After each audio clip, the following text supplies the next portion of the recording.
Okay, so like I said, we're going to start with prep cooking tonight, prep cooking basics, meal planning. This type of efficiency, which is something we talked about in the last session, when we have a demanding schedule, one way we can kind of let the steam off of our schedule and lower and manage our stress is to find different efficiencies and ways to make the things we have to do or want to do more efficient and save some time.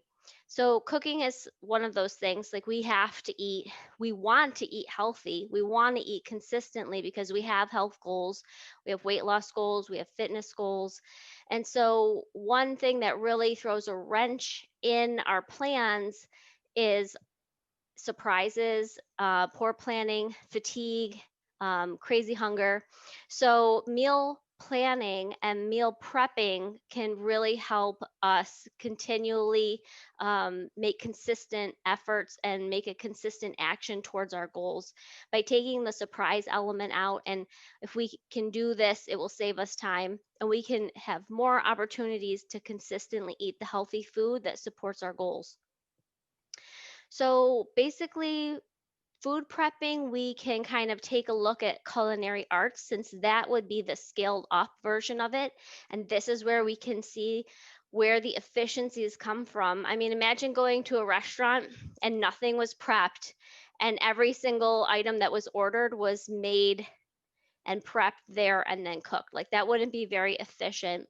And so we can borrow from some of the techniques in culinary arts to kind of pare it down to level up our weekly cooking. And we'll talk a little bit about that, techniques to use, and what to prep, and some equipment.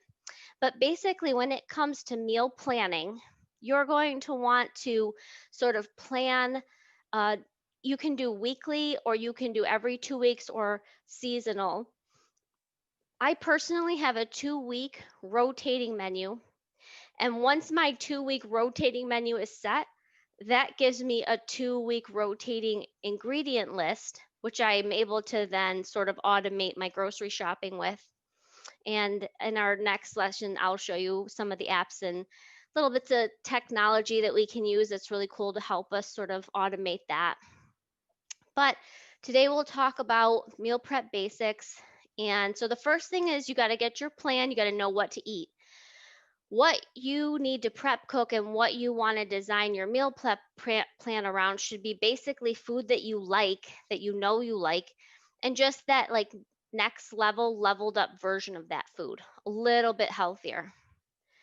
So if you are looking at, tater tots and chicken fingers frozen, maybe like some homemade roasted potatoes and then some like of your own like chicken cutlets instead of deep fried, maybe baked. So things like that. So don't go nuts trying to find all these fancy gourmet health food meals that you'll never eat or trying weird vegetables that are out of season. Just get what you like, look at it, level it up to the next level nutritionally, and then put that on your menu. So you should like what you eat and you should plan to eat what you like and then slowly over time make it healthier and then also expand your palate a bit, try new things. And so once you have kind of got your menu together, you kind of have three options for meal prepping. So you can do what most people think of as a traditional like cook day, where you just have, 2 or 3 hours on a Sunday and you just prep cook for the week. Lunches, breakfast, a couple dinners, 3 or 4 sides. That's kind of the maximum level of prep cooking. I do that. My husband does that, but not for all the meals. So my husband prep cooks all his lunches and snacks. I prep cook my breakfast, my snacks, a couple dinners, a couple lunches. And this is really, it's, it takes some time to like carve out on your schedule on Sunday, but it delivers amazing efficiencies during the week. I mean, 1 hour of prep cooking on the weekend saves me like 6 hours during the week. So that's something to consider, but it can, if you don't prep cook now, it can be a big jump to like spending 3 hours in the kitchen. So I have a couple other options, but you could start with prepping as you go. This is another way to prep cook. So, you would basically still plan out what you were going to eat, but you would plan to double the portion when you cook it. So you would basically, like if you were cooking, um, baked chicken with green beans and potatoes on Monday, you would basically just, cook twice as much. And Mhm. then the leftovers become your prep meals for the next 2 days. The Mhm. other thing you do, it's like if you think about it, like when you turn the oven on, when you turn the grill on, fill it up every time. This is another type of prep as you go type of meal planning because it takes you the same amount of time to throw in one tray of vegetables as two, or one, you know, roasting pan of chicken as it does two. And when you cook on your grill, you want to put two steaks on there, throw another two pork chops on there, and throw a couple hamburgers on there. Fill up your grill, fill up your oven every time. And that's a way you can continue to just sort of prep cook as you go. This tends to work for people who don't like to eat a lot of leftovers because some people are funny about leftovers. I totally respect that. I come from a family that is not crazy about leftovers. So if you only want like 1 or 2 days worth of food, then the prepping as you go concept that might work for you really well, and it will still save you time. The other thing is you could just prep your meal ingredients only. So, one thing you could do on a Sunday is you got your menu ready and you take a look at the time consuming parts of your recipes and you just prep those ingredients. Then you make them fresh when you go to cook them at night. So, for example, if you're making a pot roast, you might go ahead and flour your meat and set it in a bag. You might pre chop all your veggies and set them in a bag and put everything back into the fridge. And then on the day of, you just assemble the pot roast or the stew. You might chop ingredients for snacks. You might pre-package your smoothies. So uh, we make our smoothies in advance, but really you can put the smoothie elements in little Ziploc bags and you can put 4 or 5 of them in your fridge. And then every day you just take your smoothie ingredients and you dump them in there and add your liquid. And you've kind of like half prepped your smoothie, but it's fresh, because you haven't added the liquid yet. So that's one way to do it. So those are the three main options for prep cooking. In reality, a little bit of all three throughout the week is smart. And also understanding that it's not really one way or another, but really three options that you use and choose to match your lifestyle and what you have going on. So maybe you are a Sunday prepper like me. So on Sunday, I plan out breakfast, lunch, and dinners, and I've got them cooked and I'm getting them ready.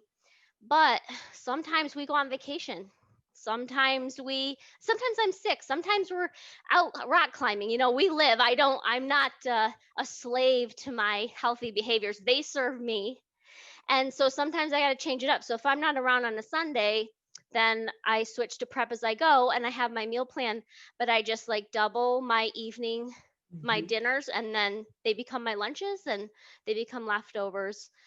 So those are the three kind of main strategies for meal planning.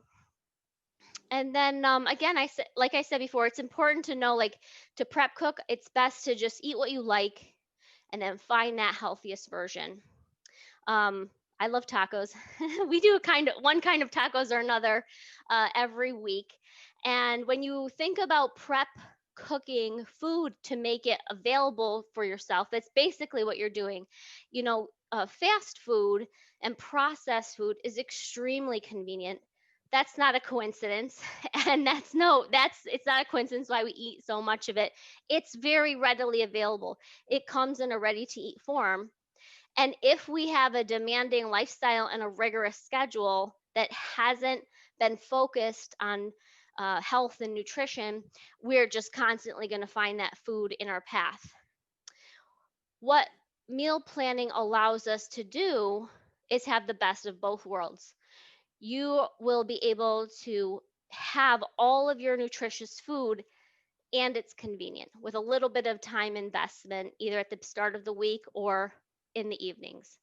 So that's kind of how we get a win win because we don't want to like I said, we don't want to be a slave to the kitchen. We don't just spend, all our time cooking this very nutritious food that we then, don't get to live our life. But at the same time, we don't want to sacrifice our health because we're busy. So meal planning is a way to have like pretty much have everything, your goals and your busy life.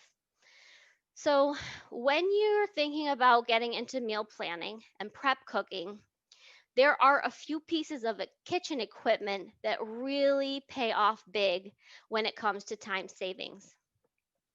The first everyone knows, most people have, which is a crock pot.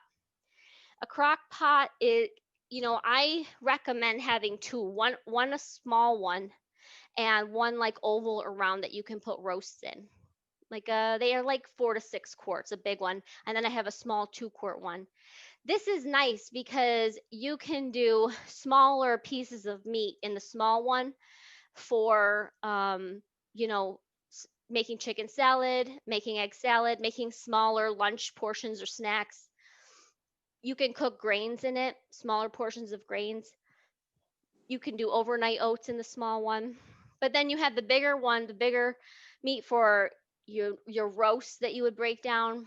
You can do all kinds of things with it. And the other really nice thing with the crock pot is you can let it cook overnight, and that is extremely efficient. I mean, cooking roast overnight while I sleep is probably the best use of my sleep I have figured out yet. So frequently, like this weekend and last weekend, on Saturday night around 10, I put a frozen roast in the crock pot. Sunday morning, I woke up and just shredded it and packaged it, and it was done. So that saved me a ton of time. So that's one thing I recommend getting. The other thing is a pressure cooker. These used to be really popular. Like before my time, they were popular. Now they're making a comeback, and they you can find them called Instapots on Amazon. If you don't have a pressure cooker, but you think you might want to get into it, I would wait for Black Friday because Amazon has a ton of great sales for pressure cookers on Black Friday. So a pressure cooker basically cooks protein and grains in like a fraction of the time. So this is really great if you are cooking like on a big cook day. So on Sunday when I do my prep cooking for the week, I've got everything going. I got the little crock pot, I got the big crock pot, I got the pressure cooker going because I'm making dinners and sides, and like all I'm basically doing is putting the meat in there and walking away. Or the other thing with the pressure cooker, I love to eat really good grains. Like I like black rice, I like wild rice, I like barley. So those grains, if I was to cook them on the stovetop, lentils and beans, all that really good, nutritious, high fiber carbohydrates, those take hours to cook. I mean, sometimes I've made lentils myself on the stovetop and they will take 2 or 3 hours to boil down. And I don't have time for that. Nobody has time for that, but I still need to get those like really good food, those nutritious grains and nutritious carbohydrates in. The pressure cooker will cook those in like 20 minutes.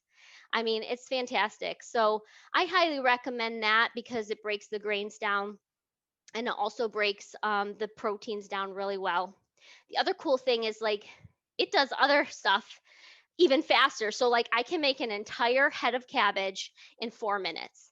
I can make 1 dozen hard boiled eggs in 2 minutes in the pressure cooker. I mean, that's just like my day, my prep cooking hours flying when I get to those light things. So I would suggest if you don't already have one to kind of learn about it.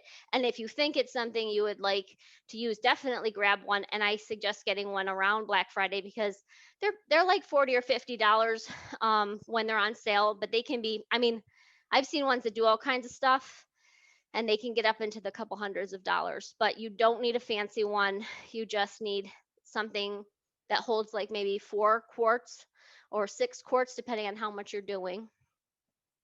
And then the other thing, so if you have a grill, that's great. That would be another piece of equipment because it's an additional stove. So if you're prep cooking on for once a week, you have your oven and you have your grill. That's a way to do double duty. We often and throughout the summer we have both the stove and the grill going to prep our food.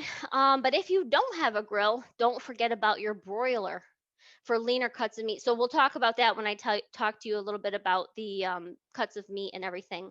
But your broiler will grill, and it's not dramatically different than the grill. So if you are a chicken and shrimp griller in the summer, don't be disheartened that you have to get rid of that so you can still do your grilling year round. Just learn how to use your broiler.